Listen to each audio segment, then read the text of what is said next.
ज्ञानाञ्जन शलाकया चक्षुरुन्मिलितं तस्मै श्री गुरुवे नमः। आज हम स्टार्ट करेंगे एक स्टोरी से। एक छोटा सा बालक होता है पश्चिम बंगाल में, जहां पर देवी पूजा होती है। दुर्गा पूजा बहुत धूमधाम से होती है। दुर्गा पूजा का समय होता है। 10 साल का बालक घूमते घूमते अपने पड़ोस के में जाता है तो देखता है कि एक कारपेंटर है, और वो कारपेंटर बहुत सुंदर डिजाइन कर रहे हैं, देवी की मूर्तियां बना रहे हैं। वो रोज आता है, देखता है, कारपेंटर से पूछता है, अच्छा ये बताइए इसमें भगवान कब आएंगे, भगवान इसमें प्रवेश कब करेंगे, आप तो ये डिजाइन बना रहे हो। कहते हैं कि जब ये फाइनल हो जाएगा ना, और जब इसमें आंख डाल दिया जाएगा, नयन आ जाएगा उसमें, तो भगवान का प्रवेश हो जाएगा। तो इसी उम्मीद में वो रोज आता है और देखता है। उसके बाद एक दिन ऐसा भी होता है कि उसमें आंख बना दिया जाता है।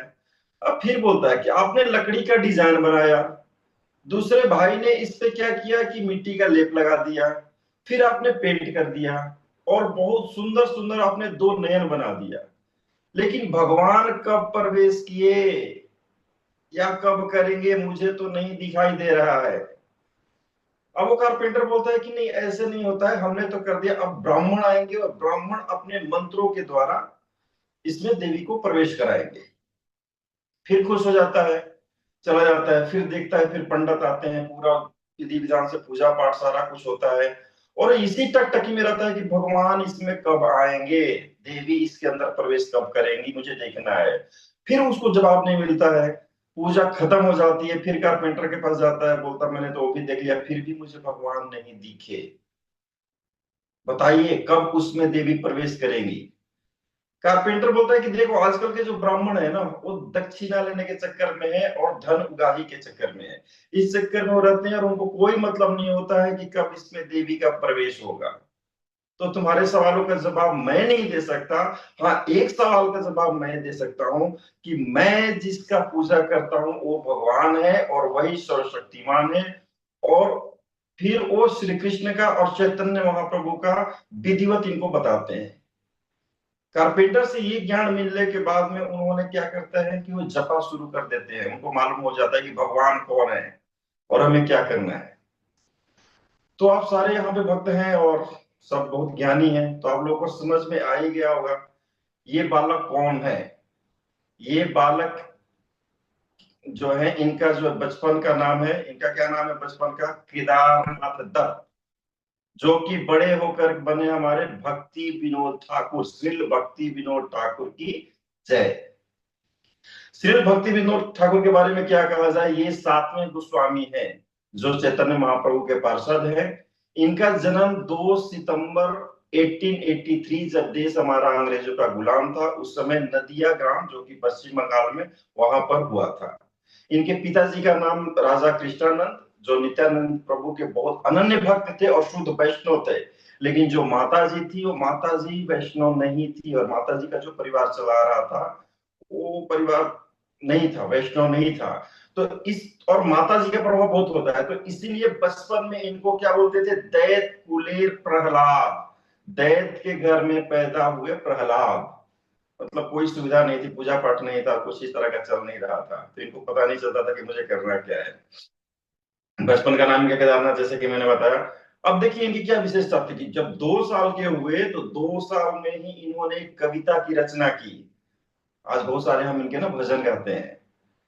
तो ये प्रतिभा बचपन में देखी, 2 साल जब बच्चा बोलना शुरू ही करता है, उस समय कविता लिखी, और उसी समय जिन्होंने देखा वो समझ गए कि ये बच्चा तो कोई अलौकिक है, दिव्य है, और आगे चल करके बहुत ही बड़ा काम करेगा।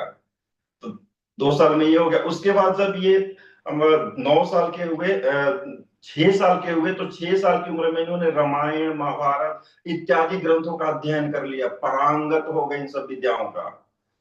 और 9 साल की उम्र में इनको ज्योतिष सीखने की इच्छा हुई और उन्होंने ज्योतिष सीख लिया। 10 साल की उम्र हुई तो वही कारपेंटर वाली जो कहानी थी, कारपेंटर वाली कहानी घटी, और 10 साल में इन्होंने अपना जो साधना है, भक्ति मार्ग पे चलना है, वो चलना शुरू कर दिया। 11 साल की इसकी इनकी उम्र हुई तो इनके पिताजी का साया जो है इनके सर से उठ गया, अनाथ हो गए। लेकिन फिर भी इन्होंने हिम्मत नहीं मानी। इसमें क्या हुआ कि 12 साल में इसकी माता जी ने इनकी शादी कर दी। और उसके बाद इनके जो चाचा जी थे वो नदिया ग्राम से ले जाकर के मेन टाउन जो कोलकाता है वहां पर इनकी एडमिशन करा दिया अंग्रेजी स्कूल में, और पढ़ाई, और बहुत ही मेधावी थे। और 18 साल की उम्र होते होते जब कॉलेज कंप्लीट होता है उस टाइम तक इनके पास इंग्लिश की डिग्री, और जैसे अपने श्री प्रभुपाद जी थे वैसे ही इंग्लिश और बांग्ला भाषा के बहुत प्रख्यात हो गए, बहुत टैलेंटेड थे, पूरा कंट्रोल हो गया। और फिर इनको अंग्रेजी सरकार में इनको नौकरी मिली, जो डिस्ट्रिक्ट मजिस्ट्रेट। डिस्ट्रिक्ट मजिस्ट्रेट जब बने तो उस समय डिस्ट्रिक्ट मजिस्ट्रेट के लिए इनको इनको जाना होगा, पुरी गए, उड़ीसा, मायापुर, हर जगह गए। और देखिए भगवान की कैसी लीला होती है, भगवान को अपनी लीला दिखानी है तो उस जगह पे ले जाते हैं भक्त को जहां पर लीलाएं होनी है। वो सारे जगह पर ही इनका ट्रांसफर हो रहा होता है, चाहे वो पुरी हो या मायापुर हो, ये सारी जगह पे होता है। तो इस तरह से क्या होता है कि 29 साल की उम्र में ये चैतन्य महाप्रभु को, इनको ज्ञान मिलता है कि चैतन्य महाप्रभु कौन थे। और चैतन्य महाप्रभु का जैसे ही इनको ज्ञान मिलता है इनका बिल्कुल हृदय शुद्ध हो जाता है, और इनका जपा टॉक शुरू हो जाता है, और सारी जो भी भक्ति मार्ग की चीजें होती है वो सारी इनके लाइफ में आना शुरू होता है। उसके बाद क्या होता है, जब चैतन्य महाप्रभु चले जाते हैं तो अक्सर ये होता है कि उनके जाने के बाद में क्या होता है, उनके फॉलोअर उनको गलत मिसयूज करते हैं। लोगों ने मिसयूज करने लगा, चैतन्य महाप्रभु के नाम से अलग अलग संस्थाएं चलने लगे, अलग अलग उनके बारे में धारणाएं बताने लगे। और उस समय एक सच्चे सैनिक की तरह, चैतन्य महाप्रभु के सच्चे सैनिक की तरह डटे रहे, और हर जगह एक अच्छे नेता के रूप में इनको माना गया, जो सही उनके जो सटीक ज्ञान थे चैतन्य महाप्रभु के, सटीक ज्ञान को लोगों के पास तक पहुंचाया गया। बहुत ही जोरों शोरों से इन्होंने इसका प्रसार किया। श्री भक्ति विनोद ठाकुर जी के बारे में बताया जाता है कि इन्होंने 100 से अधिक ग्रंथों की रचना की है। और उसके बाद में क्या होता है, जब ये डिस्ट्रिक्ट मजिस्ट्रेट होते हैं उसी टाइम पुरी में एक बीस किशन करके होता है, तांत्रिक होता है, आप लोगों को मालूम होगा, बंगाल, पुरी, उड़ीसा, ये सब में थोड़ा सा ये तंत्र विद्या ज्यादा चलती है। वो ऐसा तांत्रिक था कि अपने तंत्र मंत्र से कुछ भी कर सकता था। तो उसने क्या किया कि बहुत सारा नष्ट करने लगा, बहुत सारे प्रॉब्लम खड़ा करने लगा। तो अंग्रेजों ने उसको पकड़ने के लिए कई उपाय लगाए, लेकिन कोई भी उसके पास जाने से डरता था। तो इस तरह से चीजें चलती रही। तो ये डिस्ट्रिक्ट मजिस्ट्रेट थे, इनकी जिम्मेवारी बनती थी। तो अब क्या किया जाए, तो इन्होंने ये खुद गए उसके पास। जब उसके पास गए तो बोले तुम यहाँ रहते हो, ऐसे करते हो, तो तुम पूरी क्यों नहीं आते, जगन्नाथ जी के मंदिर में क्यों नहीं आते हो।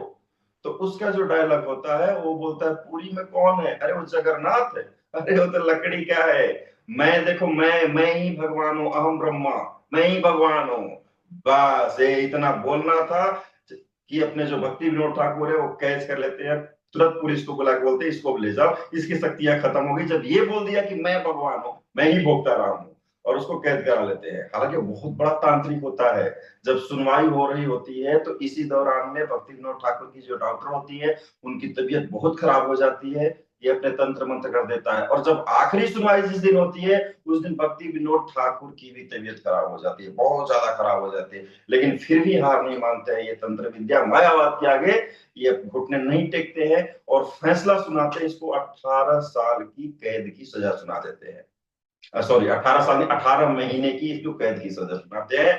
और एक ट्रिक देते हैं पुलिस वाले को, बोलते हैं कि जेल में जाने से पहले इसका शुद्धिकरण करो, उसके सारे बाल वाल जो बड़े बड़े होते हैं काट देते हैं। और जो तांत्रिक होता है उसका जो मेन ताकत होता है बाल का होता है, सारा बाल काटने के बाद में उसकी तंत्र विद्या खत्म हो जाती है, गिर जाता है, और बिल्कुल डिस्ट्रॉय हो जाता है उसका जो तंत्र विद्या होता है। इस तरह से ये हम कह सकते हैं कि मायावाद पे कैसे एक वैष्णव, शुद्ध वैष्णव, कृष्ण भक्त उस पर कंट्रोल करता है। तो इस तरह से वो होती है। अब इनकी देखिए दैनिक क्रिया कैसी होती है। दैनिक क्रिया इनकी से पूरे 24 घंटे में 3 घंटे का ये विश्राम करते हैं, 6 घंटे के अपने ऑफिस के काम करते थे, 4.5 घंटे ये जपा और ग्रंथ का अध्ययन करते थे, और 8.5 घंटे ये ग्रंथ लिखते थे। हम बोलते हैं ना कि हमारे पास टाइम नहीं है, हम जपा कैसे करें। अब इनके पास भी टाइम था, डिस्ट्रिक्ट मजिस्ट्रेट थे, फिर भी देखिए कैसे अपने टाइम को सेट कर रखा कि 4.5 घंटे तो जपा और ग्रंथ पढ़ रहे हैं और 8.5 घंटे लिख रहे हैं। तो ये बहाना नहीं चलेगा जो हम जनरली बहाना करते हैं। उसके बाद 1880 में बिपिन बिहारी गोस्वामी जो होते हैं वो इनके दीक्षा गुरु होते हैं, उनसे वे दीक्षा लेते हैं वैष्णव की। और लेकिन ये तो इनके दीक्षा गुरु है, लेकिन इनके आध्यात्मिक गुरु जो है उसके बारे में बताता है कि श्री जगन्नाथ अपने बाबा जी महाराज इनके आध्यात्मिक गुरु थे।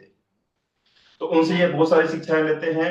1888 में क्या होता है कि चैतन्य महाप्रभु का जो जन्म स्थान है मायापुर, वहां जाकर श्रीधाम मायापुर में जाकर के ये सर्च करते हैं। उसमें किसी को पता नहीं होता है कि चैतन्य महाप्रभु का जन्म स्थान क्या, तो वहां सर्च करते हैं और उनके जो गुरु है बाबा जी महाराज वो भी उसको ऑथेंटिकेट करते हैं।